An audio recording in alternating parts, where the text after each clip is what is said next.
हरे कृष्णा सज्जनों, मेरा नाम साधना है और मैं उत्तराखंड के केदार घाटी से हूँ। सज्जनों, मैं अपने साथ हुई भगवान की लीलाओं का अनुभव आपके साथ साझा करती हूँ। आज इसी क्रम में भगवान की यह लीला है। यह लीला मई से जुलाई तक की है, 2018 की है। हम शादी के बाद कलकत्ता गए। कलकत्ता से आने के बाद जो है हरिद्वार में मैंने एक शिवलिंग देखा, ब्लैक कलर का। तो मुझे अपने मायके की याद आई। मैंने कहा ऐसा ही शिवलिंग लूँगी मैं अपने घर में पूजा के लिए। तो मैंने स्वामी जी को कहा कि मुझे ये शिवलिंग लेना है। तो हरिद्वार से हमने शिवलिंग लिया। बाद में मैंने कहा कि मुझे नंदी महाराज जी भी चाहिए। तो नंदी महाराज जी मैंने ऋषिकेश से ले लिए। अब मैंने शिवलिंग काले रंग का ले लिया, साथ में जो है नंदी महाराज भी काले रंग के ले लिए। शिवलिंग मैंने हरिद्वार से पहले ही लिया था। अब मैं तांबे की प्लेट में रखकर दोनों को जल और दूध मिलाकर चढ़ाती थी। इन दोनों के ऊपर आधा लोटा में जल और आधा लोटा दूध का मिला के सूर्य को चढ़ाती थी और आधा जो है इन दोनों को चढ़ाती थी। इस प्रकार रोज शिवलिंग के साथ साथ नंदी महाराज की पूजा भी मैं करने लगी थी। मुझे नहीं मालूम था कि इतना छोटा सा कार्य मुझे इतना फल देगा। मेरे साथ स्वप्न की लीला होती है। जैसे बाल्यकाल से ही जो भी स्वप्न देखती हूँ सभी सत्य होते हैं। कभी होता है जो एक दो असत्य हो, लेकिन सभी सत्य होते हैं। तो इस तरह से बचपन से पता नहीं, मुझे तो पता नहीं है कि ऐसा क्यों होता है या मेरे प्रारब्ध में ही ऐसा होगा कि जो मैं देखूंगी वो सत्य हो जाएगा। ईश्वर जाने इस विषय में मुझे नहीं मालूम।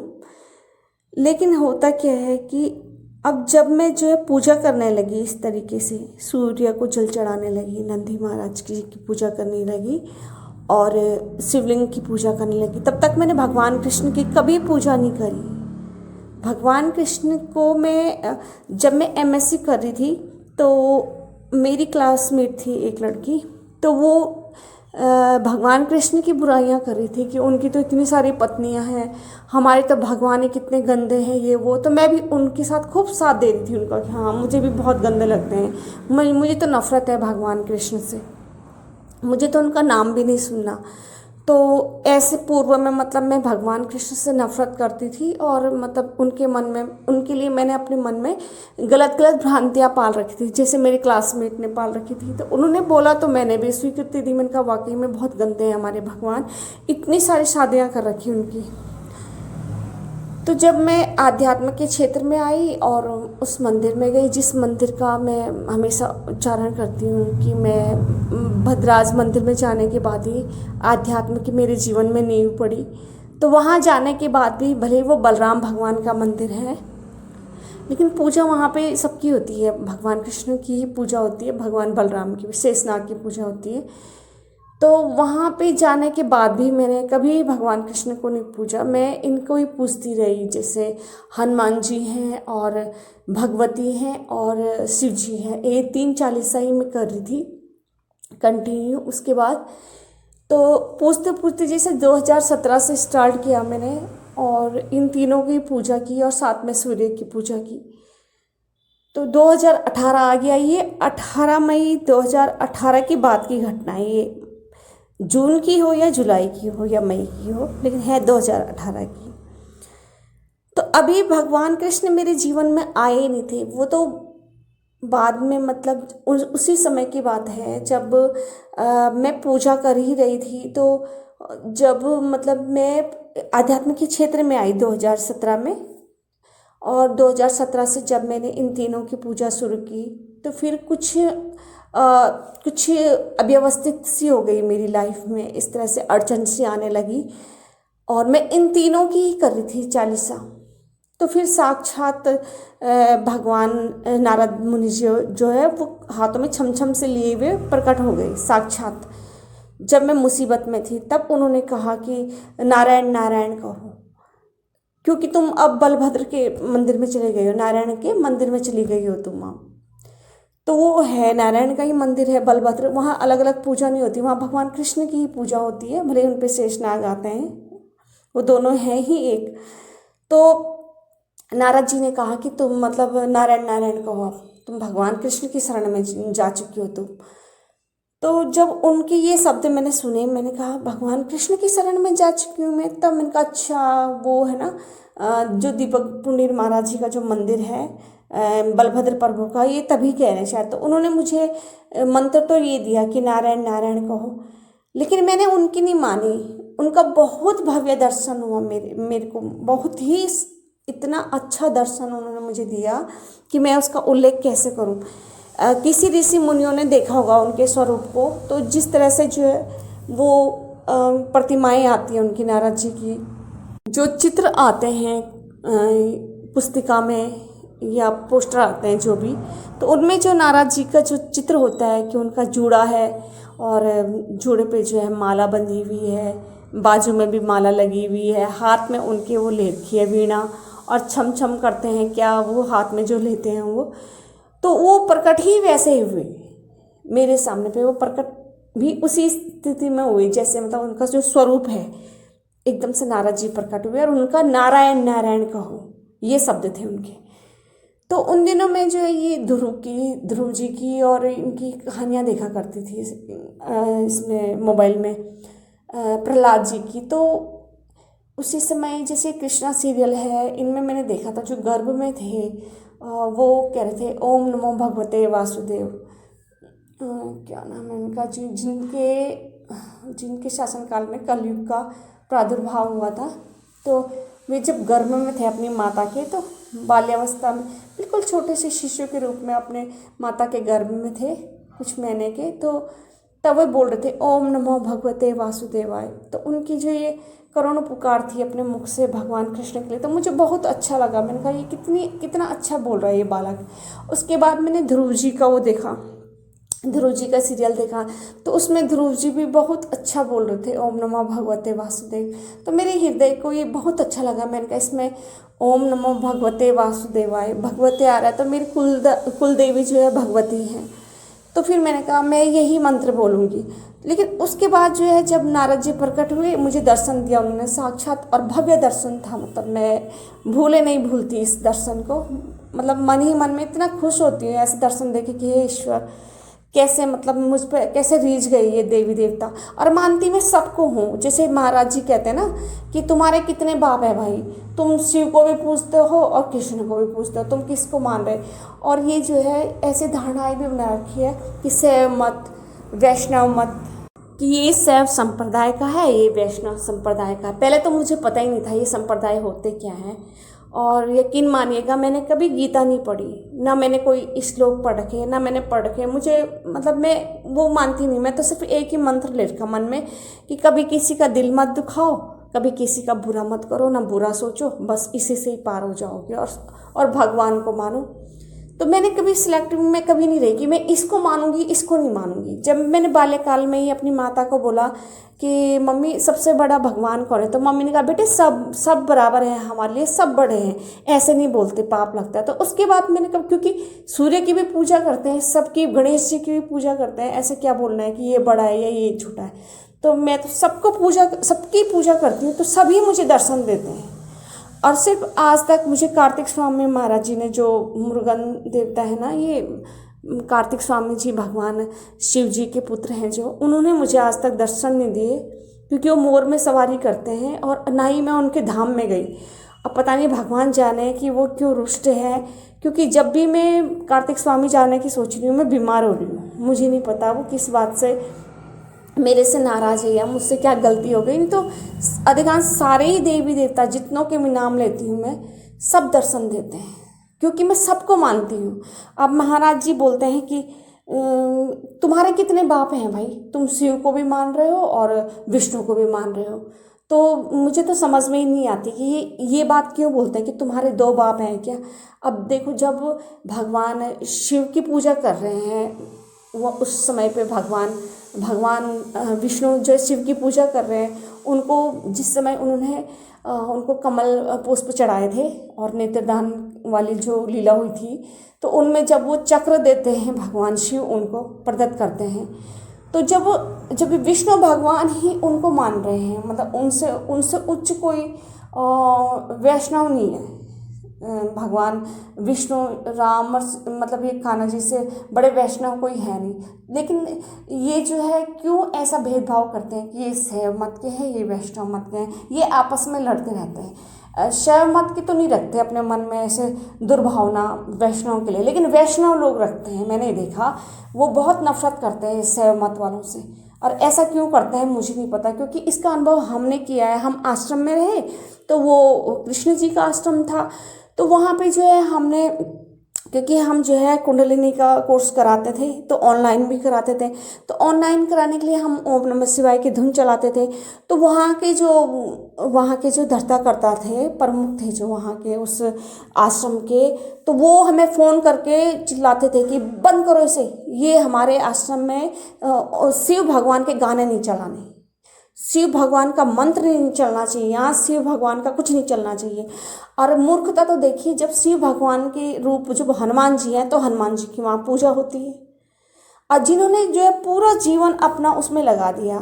ऐसा भी नहीं है कि उन्होंने अपना पूरा जीवन उस आश्रम में नहीं लगाया, उस आश्रम के लिए है उनका पूरा जीवन। उन्होंने विवाह भी नहीं किया अपना, लेकिन कैसे उनकी सोच रही कि मैं ऐसा मतलब भेद करूं भगवान शिव और भगवान कृष्ण में।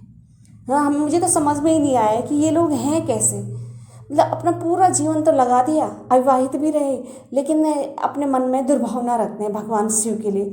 और लड़ने लगे हमसे कि जब मैं शिव चालीसा सुनती थी तो लड़ते थे कि यहाँ शिव चालीसा क्यों चला रखी है, जबकि मैं धीरे से चलाती थी मोबाइल पे। लेकिन इधर उधर अगर कोई संत जा रहा है तो वो एकदम से बोल देते थे कि देखो कृष्ण भगवान का मंदिर है, आश्रम है, और यहाँ जो है शिव का वो चल रखा, कि नहीं नहीं हम बिल्कुल नहीं सुन सकते शिव भगवान के विषय में। तो ऐसी इनकी जो है भावना थी। और जहाँ जहाँ भी हमने देखा जो इन संप्रदायों में बटे हुए हैं कि ये शैव संप्रदाय का है, ये वैष्णव संप्रदाय का है, तो मैंने ये देखा अभी तक का मेरा जो अपना पर्सनल अनुभव है ये शेयर कर रही मैं, कि शैव मत के लोग ना मन में दुर्भाव नहीं रखते इस चीज़ का कि ये वैष्णव है तो मैं इसको कटाक्ष करूँगा या करूँ। लेकिन वैष्णव मत के लोग पता नहीं क्यों दुर्भाव रखते हैं। और जबकि भगवान विष्णु की देख लो, शिव भगवान के साथ कितनी लीलाएं हैं, और पता नहीं क्यों भक्त लोग क्यों आपस में इनके लिए लड़ते हैं कि ये वो है ये वो है। जबकि बिल्कुल ये तो ऐसा है जैसे एक एक्टर कई अपने रोल निभा रहा है, रोल प्ले कर रहा है। भगवान भी ऐसे ही है तो वो एक वही राधा बन रहे हैं मोहिनी रूप में। जब भगवान सूर्य ने जो है वो उनको अपने पुत्री के रूप में चाहा, भगवान कृष्ण को जब वो मोहिनी रूप में आए थे, तब जो है राधे जी के रूप में उन्होंने कहा कि मैं द्वापर युग में जो है तुम्हारी पुत्री बन के आऊँगा। तो उसमें भी भेद करते हैं कि ये राधा है और ये कृष्ण है, जबकि वो हैं एक। और विष्णु और शिव में भेद करते हैं। तो मैंने कभी ऐसा भेद किया ही नहीं, मेरे लिए उतने ही पूजनीय। जबकि कई बार ऐसा हुआ मेरे मन में, मैं उनकी लीला पढ़ती, भगवान विष्णु की पढ़ती तो वो श्रेष्ठ कहलाते हैं, भगवान शिव की पढ़ती तो कई बार उनका आता है कि वो श्रेष्ठ है, उनसे वो है। एक बार जब मेरे को भगवान ने कहा कि तुम चंडी पाठ करो, तो चंडी पाठ तो हमने ये 2024 में किया, अभी सर्दियों में किया, जनवरी फरवरी की बात होगी। तो चंडी पाठ जब मैंने खोला तो उसमें सारे देवी देवता से मिलके जो है चंडी बनी है। सारे देवी देवता, जितने भी देवी देवता है, मतलब शिव भगवान, शिव कृष्ण, जितने भी है, ये गरुड़ भगवान और ये क्या है सब, शेषनाग भगवान, जितने भी देवी देवता है सबकी शक्ति मिलके बनी है चामुंडा चंडी देवी। तो चंडी भी अलग नहीं है, कोई भी देवी देवता अलग नहीं है, इन्हीं के ही रूप हैं सारे। भगवान शिव के रूप ये हैं हनुमान जी, और भगवान शिव और कृष्ण में कोई भेद ही नहीं है। जबकि जो ये वीडियो में आप ये छोटे से ये देख रहे हैं ना आप, ये भगवान कृष्ण, तो क्या हुआ कि मैं अपनी पर्सनल वो बता रही हूँ आपको कि मेरा जो है ये हमारे जैसी संतान नहीं है, तो इच्छा थी कि हाँ, वैसे तो इच्छा बिल्कुल भी नहीं है कि संतान हो, लेकिन मुझे ऐसा लगता था कि जब भगवान ने कहा है कि मतलब तुम्हारा हो जाएगा, क्योंकि कई लोग ऐसे कह देते हैं कि तुम्हारा हो जाएगा, डॉक्टर भी कहते हैं कि तुम्हारा हो जाएगा, बालक बालिका जो भी होने भी हो जाएगा, तुम्हारा शरीर ठीक है, थोड़ा सा समय लग रहा है लेकिन हो जाएगा, ऐसी कोई प्रॉब्लम नहीं है। तो फिर उस तरह से मैंने ये सोचा कि जैसे कोई बताने वाले होते हैं ना, जिन पे जैसे मतलब देवी देवता आते हैं, तो वो हमारे पास में ही एक ऐसे थे, मतलब देवी देवता वाले थे, क्योंकि जो बलभद्र भगवान का मंदिर है तो काफ़ी दूर है दीपक भैया का, तो वहाँ हम अक्सर नहीं जा सकते। तो पास में ही हमने कहा चलो हम चले जाते हैं, क्योंकि हम किसी के साथ गए थे तो तब हमने अपने लिए भी पूछ लिया ऐसे ही, जबकि हमारी बिल्कुल भी इच्छा नहीं है कि हम संतान चाहते ही नहीं। हम तो भगवान की उसमें है, तो हम बिल्कुल ऐसी हमारी कोई मतलब मूल इच्छा है नहीं। तो ऐसे ही उस दिन ऐसा मन हो गया कि चलो जब ये पूछ रहे हैं, कोई पूछ रहा था संतान के लिए, तो मैंने भी पूछ लिया ऐसे ही। तो फिर जिन पे वो देवी आ रही थी, तो उन पे ज्वाला देवी आ रही थी, ज्वाला देवी होती है जो, तो वो आ रही थी। तो उन्होंने एकदम से स्पष्ट कह दिया कि मतलब ऐसा ऐसा है, ऐसा ऐसा है, सारा सब चीज़ उन्होंने बताया। तो फिर उसके बाद उन्होंने कहा कि तुम्हें जो है प्राकृतिक जो शिवलिंग है उसमें जो है तुम्हें वो करना पड़ेगा, उसमें अभिषेक करना पड़ेगा गंगा जल का। और मैंने कहा ठीक है। तो हम चले गए, हमने अभिषेक किया। अभिषेक बहुत अच्छी तरह से संपन्न हुआ। तो जब मैं घर आई, काफ़ी दिन हो गए, क्योंकि मन में बिल्कुल भी इच्छा नहीं था कि औलाद हो। कभी कभी जब किसी को देखा औलाद के लिए कि हाँ भाई संतान संतान, तो ऐसे मन हुआ कि हाँ, लेकिन वैसे मूल रूप से कभी इच्छा ही नहीं है कि हमारी संतान हो, अंदर से ऐसा है मतलब मूल में। तो फिर काफ़ी समय हो गया, 1-2 महीना गुजर गया जैसा। तो फिर मेरे मन में आया, मैंने कहा कि जब भगवान विष्णु और शिव एक हैं, तो ये ज्वाला देवी ने हमको शिव भगवान का अभिषेक करने के लिए क्यों भेजा होगा। और घर के और बाहर के शिवलिंग में क्या अंतर है। घर में तो वो साक्षात ये सब चीज़ दर्शन दे रहे हैं, प्रकट हो रहे हैं, लेकिन इन्होंने कहा कि आप रूपी शिवलिंग में जाना है जो मतलब स्वतः ही प्रकट हुआ हो। तो फिर ऐसा क्यों होता होगा, मतलब पूजा तो दोनों में समान भाव है, लेकिन उन्होंने ऐसे क्यों कहा कि भगवान की शिवालय में ही करनी है, भगवान विष्णु के लिए या कान्हा जी के लिए क्यों नहीं बोला ज्वाला देवी ने। तो इस प्रकार से मेरे मन में ना भाव आ रहे थे कि ऐसा क्यों बोला होगा उन्होंने, ऐसा क्यों बोला। तब जो है ये कान्हा जी की जो ये मूर्ति है यहाँ पे जो आप ये वीडियो में देख रहे होंगे, तो इतना मधुर स्वर में इन्होंने जो है स्वप्न में बोला, मैं ही तो भोला हूँ। इतना प्यारा शब्द बोला इन्होंने स्वप्न में, मैं ही तो भोला हूँ। इतना मीठा कि मैं दिन भर उस दिन यही बोलती जा रही कि कितना प्यारा बोला। अब बताओ, देखो भगवान कोई अंतर नहीं करते, भगवान जरा सा भी अंतर नहीं करते हैं भगवान विष्णु और शिव में। और इंसानों ने देखो कैसे बांट रखा कि ये शिव और ये विष्णु है, ये अलग अलग है। तो भगवान तो एक ही है, और वो बोल भी रहे हैं कि मेरा ही स्वरूप है सारे।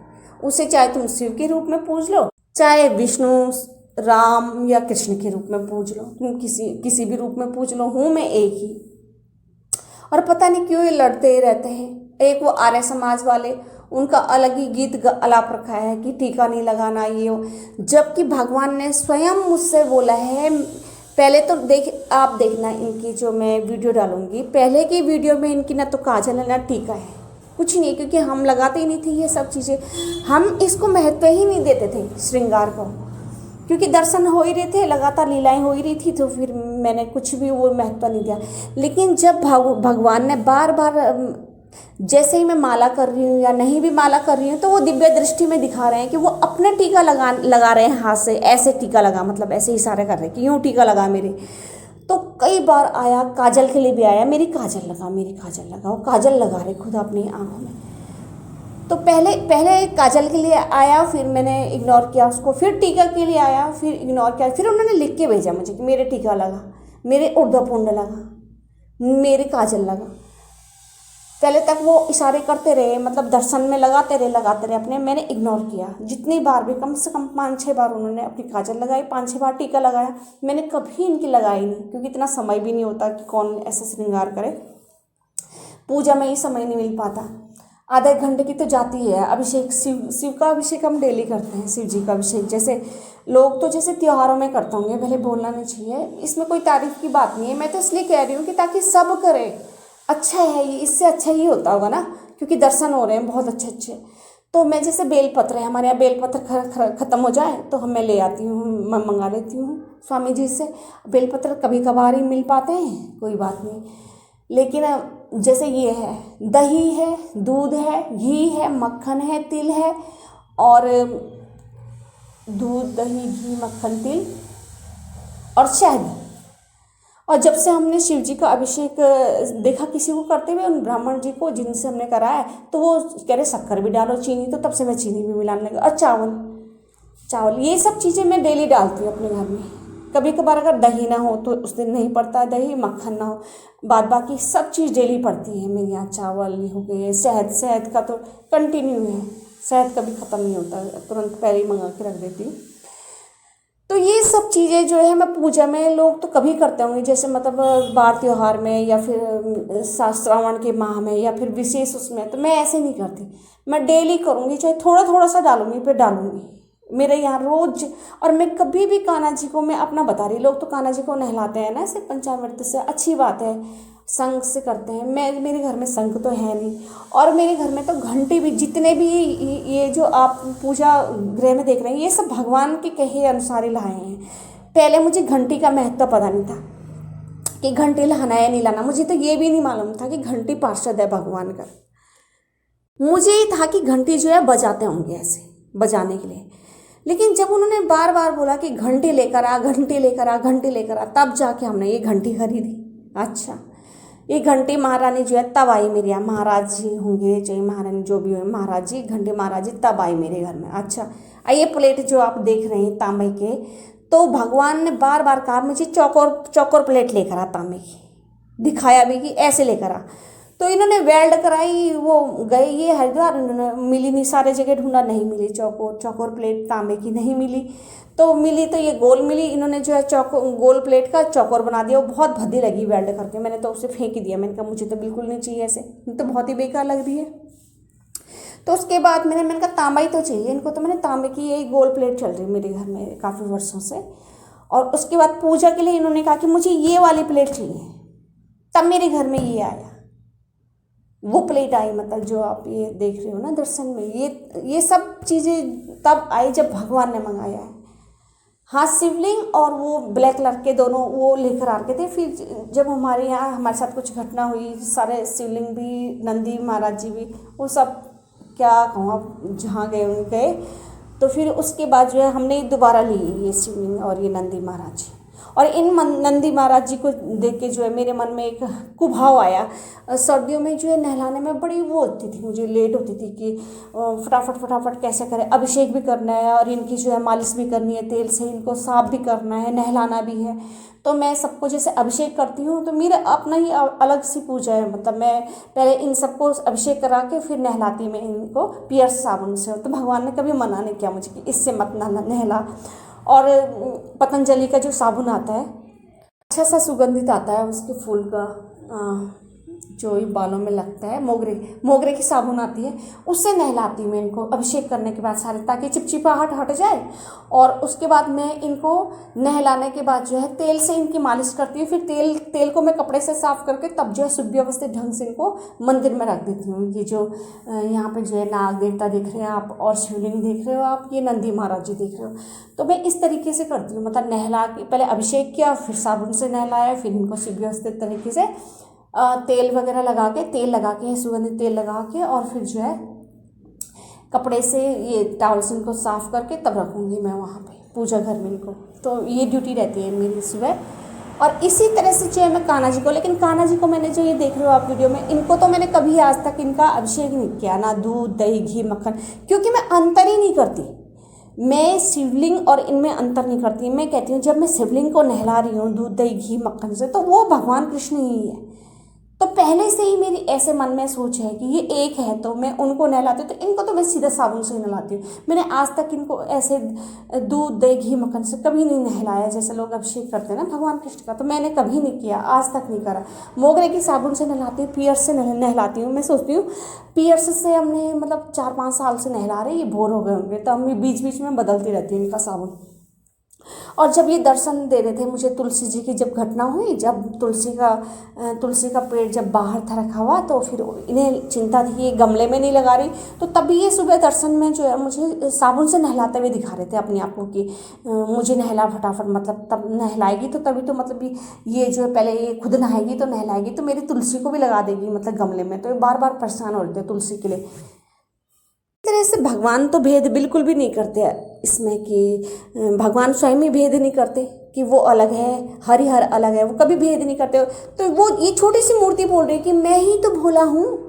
तो जब भगवान खुद ऐसे बोल रहे हैं, वो भी मेरे सोचने पे बोला उन्होंने ऐसे, मैंने कहा भगवान ने, ये ज्वाला भी तो भगवान ही है, वो माता है, तो वो ऐसे क्यों बोल रही है कि तुम प्राकृतिक शिवलिंग का वो करो, अभिषेक करो गंगा जल से और पूरी पूजा करवाओ।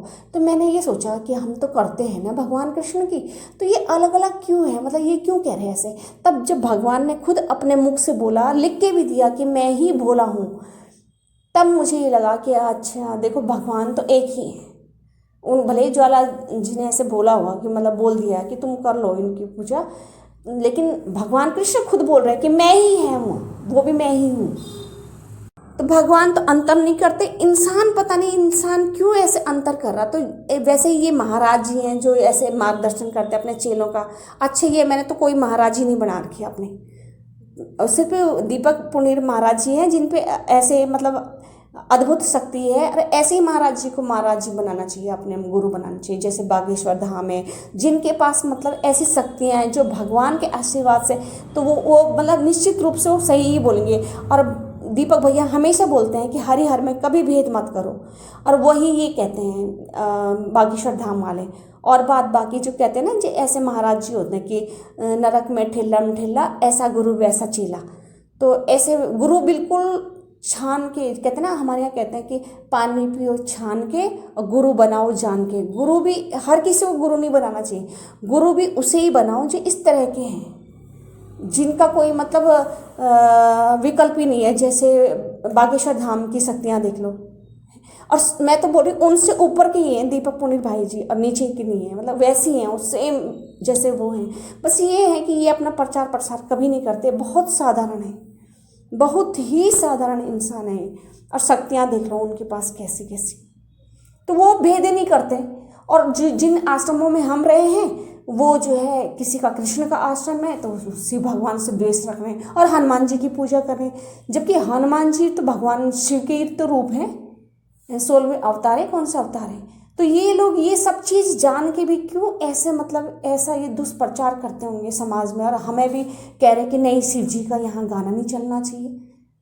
अजब गजब है भाई यहाँ तो। फिर मेरे को तो ये चीज़ें अच्छी लगती नहीं है ना, मैं ऐसे महाराज जी को किसी को मानती हूँ, मैं तो सिर्फ उन्हीं को मानती हूँ जिनके अंदर ऐसी अद्भुत शक्तियाँ हैं, और वो कभी गलत नहीं बोलते, वो कभी नहीं कहते कि तुम भेद करो, और मैं तो भेद बिल्कुल नहीं करती। और रही बात टीके की, आर्य समाजी लोग बोलते हैं टीका मत लगाओ। भगवान ने खुद बोला मेरे को, पहले तो लिख के भेजा टीका लगा, मेरा टीका लगा।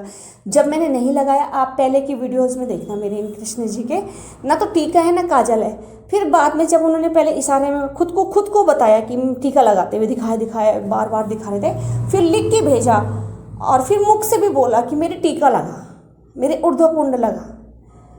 तो तब जाके देखना आप, ये वीडियो में देखना कितना अंतर है। पहले वाले में है नहीं, ना काजल है ना ये है। काजल तो वो बाल रूप में तो इसलिए लगवा रहे हैं, काजल का कुछ ऐसा इशू नहीं है।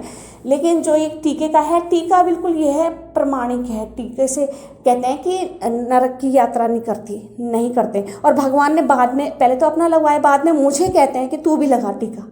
मैंने कहा 2-3 साल बाद लगाऊंगी, अभी तो मैं गृहस्थ में हूँ। और नहीं, भले ब्रह्मचारी हैं हम दोनों पति पत्नी, लेकिन मैं पहनती हूँ ऐसे, मतलब सब चीज़ पहनती हूँ मैं, ऐसे पहनावे में नहीं करती। वो तो फिर मैंने कहा जब तक मैं भगवा वस्त्र नहीं पहनूंगी तो तब तक मैं टीका क्या करूँ। तो मैंने भगवान को ये बोला कि मैं 2-3 साल रुक जाओ, मैं टीका तब लगाऊंगी, मतलब इस तरह से कपड़े भी पहन लूँगी। फिर ब्रह्मचारी हूँ, अभी तो मैं सूट पहन रही हूँ जैसे मतलब घरेलू स्त्रियाँ पहनती है। तो मैंने कहा अगर टीका लगाऊंगी तो अजीब से है ना। फिर मैंने कहा जब पूर्ण मतलब मैं वैसे ड्रेसेस पहनूंगी ब्रह्मचारियों वाले, मतलब जैसे ऑरेंज कलर के या पीत वस्त्र, तब मैं लगा लूँगी टीका, कुछ नहीं है ऐसा। तब तक मैंने कहा मैं लगाती नहीं हूँ।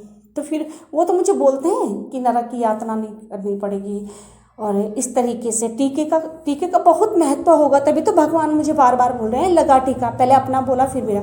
और आर्य समाज ही बोलते हैं कि टीका नहीं लगाना चाहिए, अपने अपने मंतव्य देते हैं सबके सब ये आज की डेट में।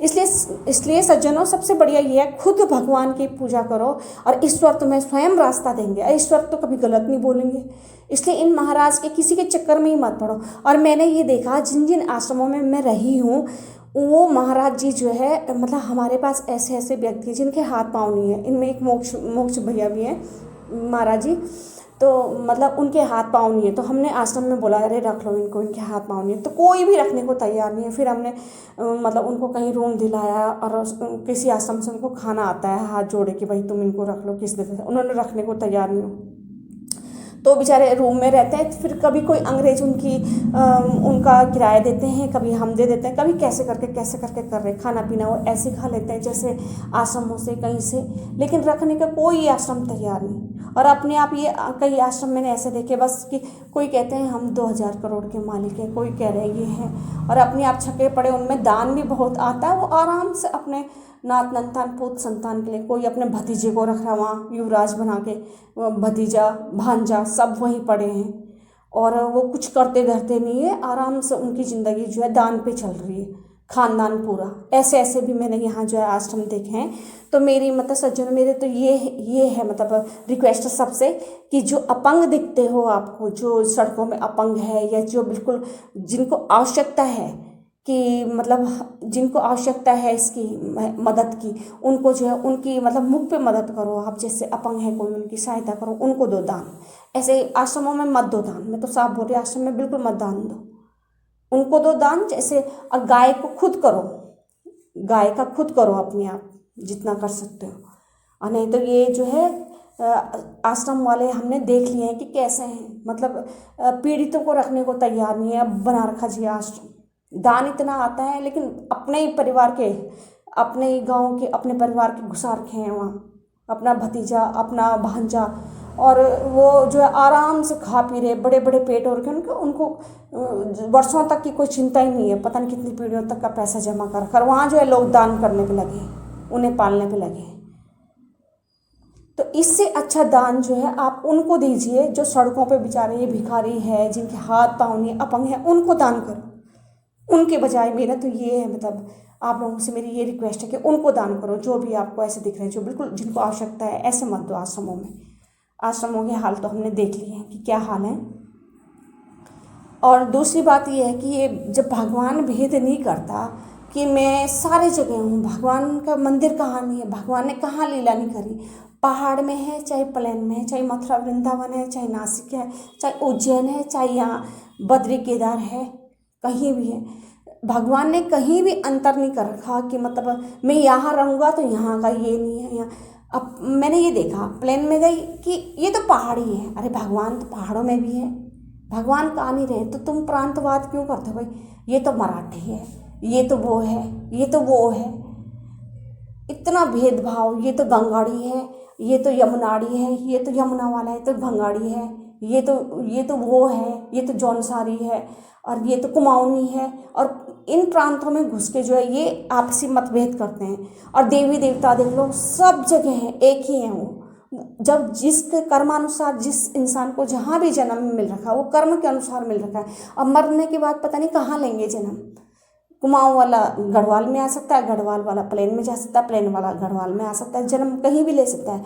लेकिन ऐसा भेदभाव क्यों करते हैं कि ये पहाड़ी है, ये प्लेनवाद है, मतलब इतना प्रांतीय भेद, इतना है भेदभाव है क्या क्या। भगवान ने कभी नहीं करा भेदभाव, भगवान रामेश्वरम में भी है, उधर तमिलनाडु में भी है, साउथ इंडिया में सारे मंदिरों में देख लो भगवान ही भगवान, इतने भव्य मंदिर हैं उनके। और इधर पहाड़ में देख लो 4 धाम, तो भगवान ने न पहाड़ और प्लेन में भेद किया, इंसानों ने पता नहीं क्यों किया भेद। और हमने भी बचपन से इस चीज़ को भुगता है, हम लोग वहाँ पले और बड़े, वहाँ की हमारी पढ़ाई हुई, जहाँ के हम रहने वाले नहीं हैं, तो इतना भेदभाव करते थे। और प्लेन वालों के साथ रहते तो बोलते थे पहाड़ है ने, और पहाड़ी कलाकारों को दिखा के हंसते थे उनके गाने के, देखो ना इनमें तो ऐसे होते हैं 2 कौड़ी के, ये इनके कलाकार तो ऐसे ऐसे मजाक बनाते थे, मतलब हाँ हमारी कि देखो तो इनके पहाड़ों के एक्टर एक्ट्रेस को तो देखो जरा, उनको दिखा के इतना हंसना प्लेन वालों ने। और ऐसे प्लेन वालों के प्रति मतलब पहाड़ वालों की भेदभाव की राजनीति मैंने देखी है खुद ना, क्योंकि अब मैंने जो है जो मेरे हस्बैंड हैं स्वामी जी वो प्लेन के हैं, तो जहाँ भी मतलब वो भेदभाव करते हैं, पहाड़ के लोग भी भेदभाव करते हैं, जबकि जब भगवान भेदभाव नहीं करता तो तुम क्यों कर रहे इंसानों में, चाहे वो कहीं का भी हो विश्व में। अब भगवान तो देख लो, भगवान पाताल लोक में कहाँ विदेशी हो गया, अमेरिका हो गया, कहीं भी, तो बाली जी का आज भी पहरा दे रहे हैं, पाताल लोक में आज भी बालाजी का भगवान पहरा दे रहे हैं। तो भगवान भगवान कहाँ नहीं है, भगवान सब जगह है और सबका है, कोई अंतर भगवान ने नहीं किया, किसी भी क्षेत्र को नहीं बांटा भगवान ने। लेकिन पता नहीं इंसानों में क्यों ऐसा द्वेष है एक दूसरे से कि ये पहाड़ का है, ये प्लेन का है, ये गंगाड़ी है, ये जौनसारी है, ये कुमाऊनी है, ये मराठी है, ये नागपुरी है, और सब अपने आप को सर्वोच्च बताने पर लगे हैं। पता नहीं क्यों, जबकि मूल में तो भगवान ही है, भगवान की सब संतान है, सब ब्रह्मा जी की फैक्ट्री से है, ये ऐसे नहीं है कि कोई अलग से हो। तो इस तरीके से इंसान ने ही बांट रखे हैं, भगवान ने कभी नहीं किया अंतर। कुछ समय पहले ही भगवान ने ये लीला भी करी थी, जब कोई प्लेन के हमारे बगल में कोई पहाड़ के हैं, वो सब एक जैसी उनकी बुद्धि है कि कूड़ा पकड़ के उन्होंने सड़क में फेंकना है, तो हमने उनको बोला भी मत करो ऐसे, तो वो हमसे लड़ने लगे। तो जब मैं परेशान हो गई तो अंदर ही अंदर मुझे क्रोध आ रहा था कि देखो, अगर गुंडे वाला परिवार होता तो ये डर के मारे भागते हैं, और हम सीधे शराफत वाले हैं स्वामी जी, तो ये सिर में चढ़ रहे नाच रहे हैं, अब क्या करें जब ये गलत है। तब भगवान एकदम से प्रकट हुए बूढ़े रूप में, और उन्होंने कहा कि मुझे क्रोध में बोला उन्होंने, वो पूरे मतलब हिल रहे थे गुस्से में। क्यों कह रहे थे? क्योंकि मैं काफ़ी टाइम हो गया, मेरे को नींद नहीं आ रही, 2 बज गया था लगभग, और मुझे नींद नहीं आ रही। मैं यही सोच रही थी कि कहीं भी देख लो सब जगह ऐसे धूर्त मिलेंगे हमको, तो पता नहीं क्यों मिलते हैं। हम सीधे हैं, पलट के जवाब नहीं देते, किसी को सीधे तरीके से बोलेंगे भाई कि यहाँ ऐसा मत करो, 2-4 बात और सुना के चले जाता है, नहीं कहना मानता। तो फिर मैं दुखी थी, और 2 बजे रात हो गई सोचते सोचते मुझे कि ये भी ऐसे, ये ऐसे कर रही है, ऐसे कर रही है, कूड़ा यहाँ फेंक रहे हैं, ये कहना नहीं मानते। तब भगवान एकदम से प्रकट होकर बोला कि तू वो जमीन बता मुझे जहाँ चील नहीं है, और एकदम से अदृश्य हो गया। बता, भगवान का ये कहना है कि वो जमीन बता जहाँ चील नहीं है, मतलब वो जगह बता मुझे जहाँ ऐसे दुष्ट प्रवृत्ति के इंसान नहीं है। हर जगह ऐसे हैं, हर जगह। तो भगवान भी सारे जगह हैं, दुष्ट भी सारे जगह हैं, और कोई भेदभाव नहीं करना चाहिए, ना प्रांतवाद के चक्कर में पड़ना चाहिए, जात पात के चक्कर में भी नहीं पड़ना चाहिए, क्योंकि जब दिया ही नहीं रहेगा तो बात का क्या करोगे, जात पात का क्या करोगे, जब धर्म ही नहीं बचेगा। इसलिए सबसे बढ़िया है कि जात पात भी मत मानो। क्यों? क्योंकि जब भगवान उनको भी प्राप्त हुए हैं, जो रैदास जी हैं उनको बोलते थे कि वो नीच जाति के थे, तो उनको भी तो भगवान प्राप्त हुए हैं ना। तो जब भगवान ही जात पात नहीं देखता, और मैंने इतने पूर्व जन्म के केस देखे कि जो पहले ब्राह्मण थे उन्होंने नीच जाति में जन्म लिया, तो बताओ ये कोई महत्वपूर्ण है? ये चीज़ महत्व नहीं है, महत्व है कर्म, कि जो हम कर्म यहाँ से लेकर जाएंगे उसके अनुरूप हमें मतलब मोक्ष प्राप्त होगा, यही अंत है। मतलब मोक्ष का कोई विकल्प नहीं, इंसान जीवन का यही मतलब सर्वोत्तम फल है कि वो मोक्ष को प्राप्त करे, नहीं तो तब तक योनियों में भटकता रहेगा। फिर वो कर्मानुसार जो घृणा करेगा नीच जाति वालों से, तो वो अगले जन्म में नीच जाति में जन्म लेगा, और जो ब्राह्मण कुल में जन्म लेगा तो वो कुछ वो नहीं है, मतलब बंधन नहीं है, ये कुछ सर्वोपरि नहीं है कि जात पात। जब भगवान अंतर नहीं करते, जब रविदास जी को मिल गए, चर्मकार को मिल गए भगवान अंतर नहीं करते, तो इंसान क्यों अंतर कर रहा है? तो जात पात में बटा भी रहेगा इंसान, तो फिर ऐसे ख़त्म हो जाएगा। हिंदू बांग्लादेश के हाल देख लो, और वहाँ कोई जात पात नहीं पूछा, सिर्फ ये कहा कि मतलब हिंदू कौन है, बस उन्हें काट रहे। तो वही नौबत जो है यही आएगी, और ऐसे ही होगा। इसलिए जात पात में ना बंटे, और बस ये इसी तरह से रहना चाहिए कि सब समान, कोई ऊंच जाति नहीं, नीच जाति नहीं, भगवान के बनाए हुए हैं, और हम कौन होते हैं अंतर करने वाले। तब भगवान जो है जरूर तारेगा, जो ऐसी मतलब दृष्टि रखेगा सबके लिए समान, ऐसी देवी देवताओं का है। तो मुझे सारे देवी देवता दर्शन इसलिए देते हैं क्योंकि मैं सबकी पूजा करती हूँ। मैं उन महाराज की बात कभी नहीं सुनती जो ये कहते हैं तेरे कितने बाप हैं, ये क्या बात हुई? तो फिर सूर्य को जल क्यों देते हो तुम? जब तुम बाप कहते हो कि बस अगर कृष्ण है तो कृष्ण की पूजा करो, गणेश जी की क्यों पूजा कर रहे हो? फिर ये भी तो प्रश्न है ना। तो फिर ऐसे महाराज जी की कभी बात नहीं सुननी चाहिए, सबको मानना चाहिए, सबको बराबर मानना चाहिए, क्योंकि भगवान के ही रूप हैं वो। तो भगवान इसी तरह से मेरे साथ लीलाएं करते हैं, इसीलिए करते हैं सब देवी देवता। अब कार्तिक स्वामी जी पता नहीं क्यों नहीं दे रहे दर्शन, और क्यों नहीं अपने धाम बुला रहे, तो वही जानते होंगे, पता नहीं, भगवान जाने। और गणेश जी, मेरे को बीच में ये दिसंबर जनवरी की बात होगी, ये 2024 की बात है, इसी 2024 की जनवरी की बात होगी या फिर दिसंबर की बात होगी, 2023 दिसंबर की होगी या फिर जनवरी 2024 की बात होगी, सर्दियों की बात थी। तो मैंने गोला खा लिया ये नारियल, और वो स्वामी जी भी बताते हैं कि नहीं खाना चाहिए, इसे ये जम जाता है और मतलब हार्ट हार्ट को प्रॉब्लम होती है, खाना नहीं चाहिए ज़्यादा। तो मैंने खा लिया तो मेरी हार्ट प्रॉब्लम हो गई।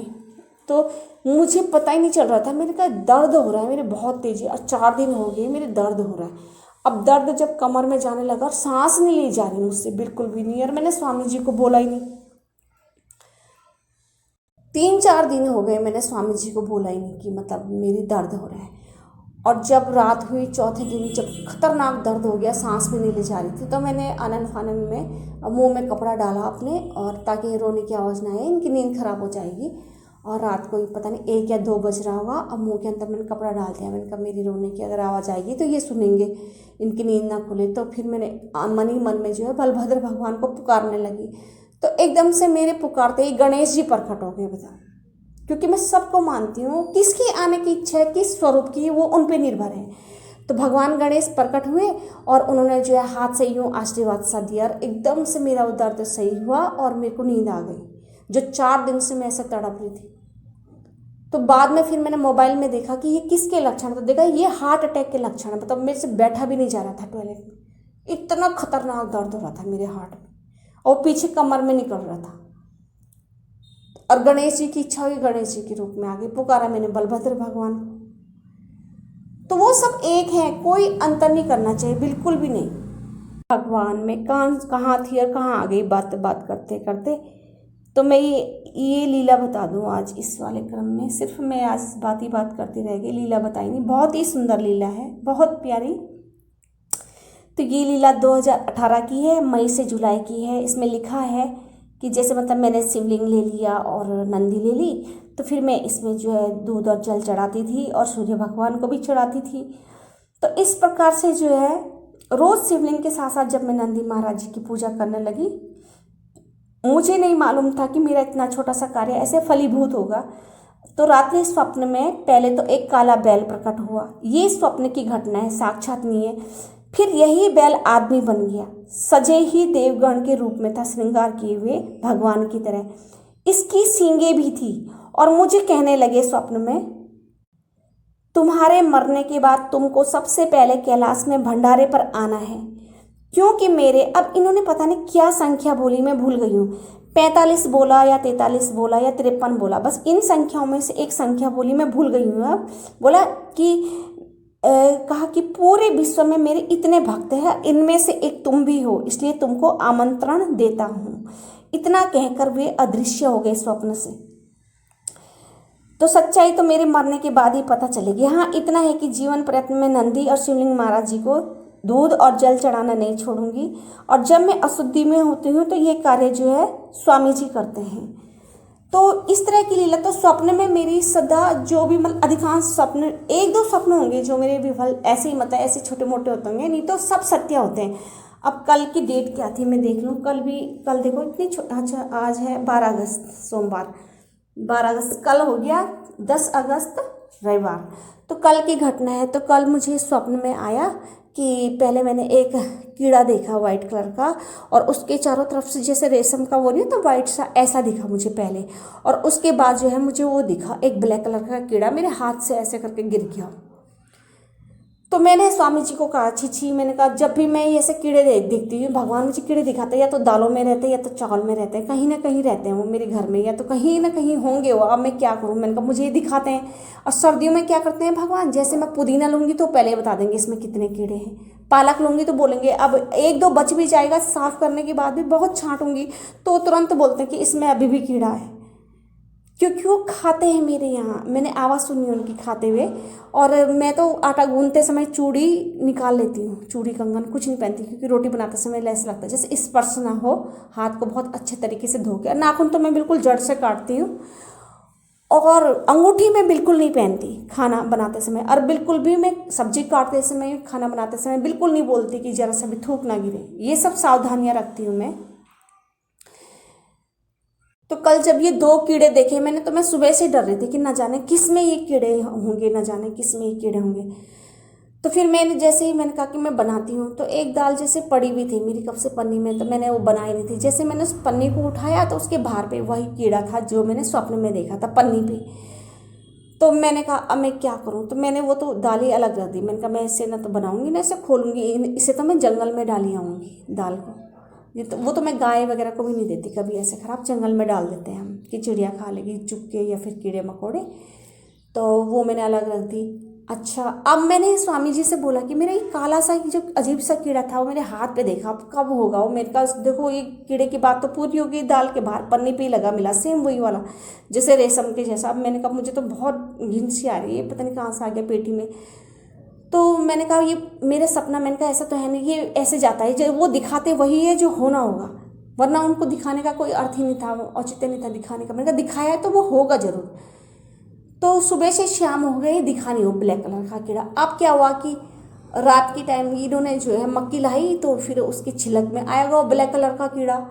और वो चलते चलते जो है वो वाश बेसिन के बगल में जो टॉवल होता है वो उस पर आ गया, पता नहीं कहाँ से चल के आ गया वो, वहाँ से मकई थी दूर रखी, वहाँ से चलते चलते आ गया। कीड़ा कहीं से भी आ जाएगा चलते हुए घर के अंदर, जब मकई पे आ गया हूँ तो टॉवल पे आ गया। जैसे ही मैं वॉश बेसिन की चारों तरफ टॉवल से साफ करने लगी, खाना खाने के बाद, बर्तन धोने के बाद, तो देखा वो वही कीड़ा एकदम से ये टाइल में गिर गया एकदम से मेरे हाथ से। मैंने कहा अच्छा, ये रात के सोते सोते तक भी ये पूरा हुआ पर हुआ, जो मतलब मैंने देखा, दो कीड़े देखे थे वो दोनों ही मिले मुझे। तब मैंने स्वामी जी को बताया, मैंने कहा स्वामी जी देखो ये कीड़ा। बोला हाँ। तो ऐसा होता है, ये तो छोटी छोटी सी हैं, मतलब भगवान छोटी सी छोटी चीज़ भी दिखाते हैं, और मतलब हर तरह के जैसे जो अगले दिन होगा वो जरूर दिखाते हैं। अब पता नहीं मरने के बाद जब ये कह रहे हैं कि तेरा भंडारा है, मरने के बाद सबसे पहले तेरा कैलाश में पहला भंडारा है। अब भगवान ही जाने, वैसे तो कोई स्वप्न मेरे झूठे होते नहीं है, अधिकांश बता रही हूँ, तो वो तो मरने के बाद ही पता चलेगा। आप लोग भी भक्ति कीजिएगा, पूजा कीजिएगा, और ऐसे फर्जी गुरुओं के चक्कर में ना पड़े, पैसा बर्बाद ना करें। इन्हें दक्षिणा से मतलब होता है। ज्ञान भाव, भगवान जो है भाव के भूखे होते हैं। आप घर में स्वयं जो है भगवान को रिझा सकते हैं, और वो किस बात पे आपके जो है रिझ जाए कुछ नहीं पता। तो भगवान को खुद बनाने का प्रयास करें, प्रगाढ़ संबंध भगवान के साथ स्वयं बनाए, भक्ति करें, किसी भी गुरु के चक्कर में ना पड़े। अब मुझे इतनी हंसी आ रही थी ना, मैंने पता नहीं किसके उसमें देखा ये महाराज जी के, कि अब देखो ना मूर्खता, तो देखो इंसान कितना गुरु के अधीन हो गया है कि गुरु जी जब हम आम जो है भगवान को चढ़ाए तो प्रसाद में गुठली का क्या करें। अब बताओ गुठली का क्या करें, क्या गुठली खाने की चीज़ है भाई? प्रसाद में आम चढ़ाए तो गुठली का क्या करें भाई? तो इस तरह से बिल्कुल अधीन हो गए गुरु के, खुद अपना दिमाग सोचने समझने की शक्ति कि भाई गुठली का क्या करते हैं। इतना भी नहीं, उसको दूध पीता बच्चा है क्या वो इतना बड़ा आदमी पूछ रहा गुरु से कि गुरु जी गुठली का क्या करें। तो इतने अधीन भी मत हो गुरु के, खुद स्वयं भी भक्ति करो। भगवान खुद मार्ग निर्देशन करते हैं, खुद बोलते हैं कि ये कर। अब जैसे हमारे पूजा स्थल में घंटी नहीं थी, उन्होंने कहा घंटी लेकर आओ, प्लेट नहीं थी, बोला प्लेट लेकर आओ, है मेरा श्रृंगार ऐसा करो। मैं तो बिल्कुल मतलब ही नहीं था टीके का, समय ही कहाँ रहता है तो कि ऐसे टीका लगा। भगवान खुद बोलते हैं, नाराज ही नहीं होते भगवान, नाराज बिल्कुल नहीं होते। उनके साथ तो मैं जिद करती हूँ, जब संबंध खूब प्रगाढ़ हो जाए ना, खुद भक्ति करो, पूजा करो, समर्पण करो भगवान के साथ, तो भगवान ऐसा थोड़ा ना, वो तो माता पिता की जैसे हैं, उन्हें हम डांट भी देते हैं। और मैं तो बहुत गंदा गंदा भी बोल देती हूँ कि क्या बना रखा आपने, कैसी सृष्टि का निर्माण कर रखा ये वो, तो वो नाराज़ भी नहीं होते, वो बोलते भी हैं कि तुम भी ना साधना, तुम भी ना, कई बार सुन लिया मैंने ऐसे। तो वो नाराज़ भी नहीं होते, वो तो ऐसे हैं जैसे माता पिता हमारे। हम तो माता पिता को कितना बोल देते हैं, ऐसे भगवान है। ऐसे थोड़ा ना है कि ऐसा हो जाएगा, भगवान रुष्ट हो जाएंगे, ये है गुठली फेंक देंगे प्रसाद से, ये हो जाएगा, ऐसा नहीं है, कुछ नहीं है ऐसा। बहुत कोमल हृदय है भगवान का। और जब भक्ति करेंगे तो भगवान खुद ब खुद बताते हैं, दिशा निर्देश देते हैं कि ऐसे करो ऐसे। तो महाराज लोगों को ठीक है दान पुण्य करो आश्रम में, मैं ये नहीं कह रही बिल्कुल ही मत करो, लेकिन उन आश्रमों को क्या जो अपने पूरे कुल के लिए पैसा जमाए घेरे रखे हुए हैं, और खुद ही बोलते अपने मुंह से हम 2-2 हज़ार के मालिक हैं, 2-2 हज़ार करोड़ के हैं। और जब उनके आश्रम में हम अपंग को लेकर गए कि भाई इनको रख लो, इनके हाथ पाँव नहीं है, रखने को तैयार नहीं है जी, कोई दया धर्म नहीं है। एक बूढ़ी माता जी थी, उनको बोला, हमने कहा जब भाई तुम्हारा इतना बड़ा आश्रम है इन्हें रख लो, कि नहीं जी हम तो नहीं रखते। तो ऐसे लोगों की यहाँ दान करने से अच्छा ये करो, उनको दो जिनको ज़रूरत है, उसी का पुण्य भी लगेगा। बात बाकी मेरे आश्रम वालों के प्रति भी कोई ऐसे द्वेष भावना नहीं है। खैर भगवान ने जिसको जितना देना होगा वो तो देंगे ही। भगवान के हाथ में है, जिसका पुण्य का रखा होगा तो उसके पास लक्ष्मी तो जाएगी।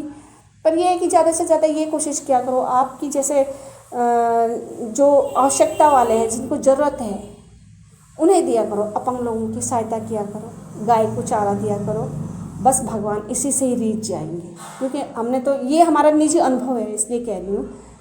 ठीक है, हरे कृष्णा, हरि बोल।